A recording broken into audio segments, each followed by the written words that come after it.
آج جلسے اور پرائم منسٹر کی تقریر سے ہم نے کچھ ایک آمنا سامنا بنایا ہے کہ الزام ایک دوسرے کے اوپر اور جوابات اس کے ہیں کیا، دکھائیے گا جی۔ کبھی بھی گورنمنٹ کو، ایک نئی گورنمنٹ آتی ہے، اس کو کبھی بھی اس طرح پاور میں نہیں آنا چاہیے، اس کی پوری تیاری ہونی چاہیے۔ تمہاری حکومت چلانے کی تیاری تو نہیں تھی، لیکن 400 ارب کا چینی کا ڈاکہ ڈالنے کی تمہاری پوری تیاری تھی۔ جب آپ آفس سنبھالیں تو آپ کو پوری طرح پتا ہو کہ میں نے کیا ایجنڈا امپلیمنٹ کرا۔ 122 ارب کا LNG کا ڈاکہ ڈالنے کی تمہاری پوری تیاری تھی۔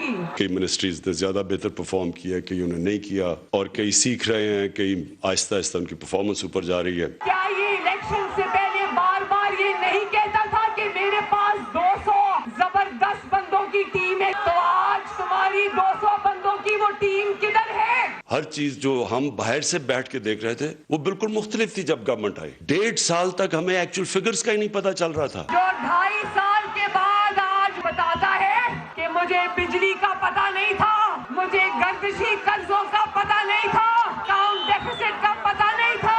ہمیں تو 3 مہینے تو صرف سمجھنے پہ لگ گئے۔ پاکستان کے عوام نے تمہیں گھر بھیجنے کی تیاری پوری کر لی ہے انشاءاللہ۔